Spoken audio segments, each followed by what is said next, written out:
All the links to the original posts are given in the description. So now let's head straight to the video. AITA for laughing at how my friend used her inheritance. I decided to post this with the help of my husband. Here's what he thought was important for the sake of the story. My friend of about 17 years had a very problematic childhood. She barely went to school because her only parent was addicted to substances among many other problems. I don't know how she slipped through the system for so long, but she was pretty much a lost cause by high school because of how little discipline she had. At 23, her dad died, and due to the matter of death, Delilah won a somewhat large sum of money. Once she got that money, Delilah chose to go to a community college. I guess she learned to love learning and had so many interests she never knew about that she went to several schools in most of her 20 seconds and came out with several degrees. So my view, I've held my tongue on her wasting so much money on school. I guess if it was my money, I'd want to save it or explore, then get a degree, not go head first. She has 6 degrees, and to me it's just silly. The real kicker is my husband is an engineer and makes more than she does, despite all her side jobs and projects. Well, we were visiting her and she mentioned how she wanted to study history, and maybe take a class or 2 online for the fun of it. I laughed and asked if any of her inheritance was still even left. She said that shouldn't be my concern. I admitted it was ridiculous. She could have just bought a nice house with that money, instead of blowing it on degrees that she doesn't even use. She told me all her degrees served a purpose. She loves what she does now and loves learning because she was deprived of it as a child.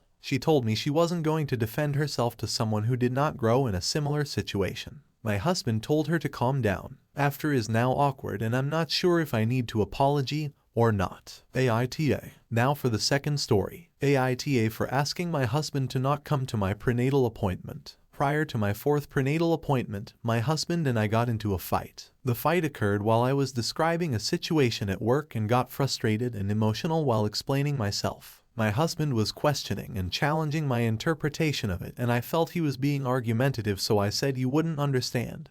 You don't have to work with gossips and judgmental people." I started crying out of frustration and he got angry and said I was blowing up over nothing. He then went silent and didn't speak to me the rest of the day. His conflict management style is the silent treatment, often for days, sometimes for 1 minute, 2 weeks at a time. Anticipating this, I told him that if we were not on speaking terms at the time of my prenatal appointment, that I do not feel comfortable with him coming and that I would get ultrasound images and provide a summary of the appointment for him. I told this to him in words and by text. Well, he showed up to my prenatal appointment and forced himself in. I was too humiliated to make a scene but quietly said, "WTF are you doing here?" Afterwards he said, "It's our baby, so it's our appointment," and I said, "Actually, I am the patient, and it's my appointment and you are there as a visitor." I told him I felt violated and betrayed. Truly, I feel bullied by his behavior and would like an apology. I wanted him to be there, and he has come to most of my other appointments, but I didn't feel comfortable with him being there if he was engaging in the silent treatment and aggression.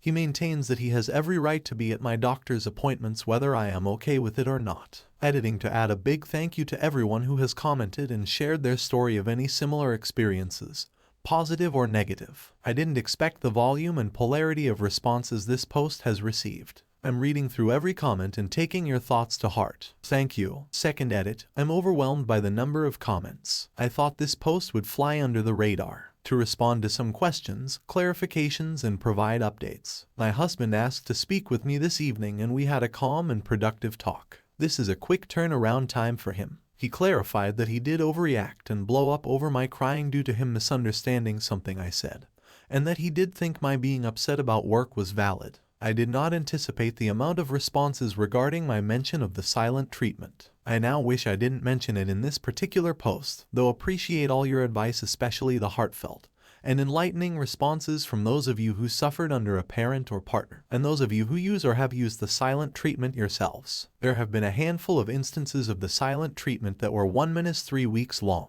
Most other instances were a few days. I knew the silent treatment was wrong. It makes me feel terrible, and I know it can be abusive when used to manipulate or punish. I don't recall him using the silent treatment like that until last year, so this oddly wasn't an issue earlier in our relationship, even though he describes it as a long-term behavior for him that was normal growing up in his family. I spoke tonight about how damaging it was and my fear for his doing it again in front of, or to, our kid. He agreed it was unacceptable and has to change. I also have some conflict responses of my own that I'd like to work on. My husband does individual therapy and has for some time. I do not currently plan on doing couples therapy again as I did not find it very productive, rather sometimes counterproductive. We both will continue individual therapy. For those asking why did I have a baby with this man, I have provided one glimpse into our relationship, and though it is an ugly one, it's just a glimpse. I'm happy, not miserable, the majority of the time. I think my AITA question of the prenatal appointment is debatable, but agree that the silent treatment is awful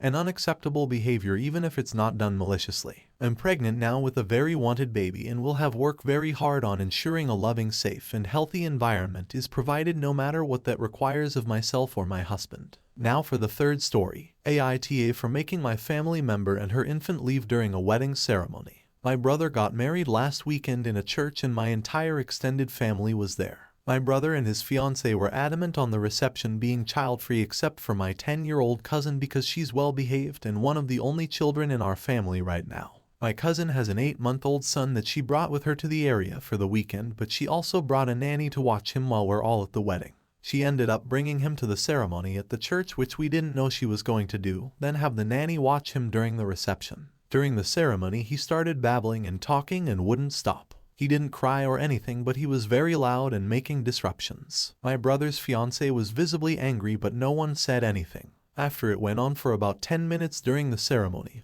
I turned around and asked her to take the baby outside, which she did. After the ceremony, that whole side of the family was very angry with me. My one aunt kept saying how mad she was that I made her grandson leave the wedding. They continued to talk about this all during the pictures and said that he was fine because he wasn't crying, he was just mumbling.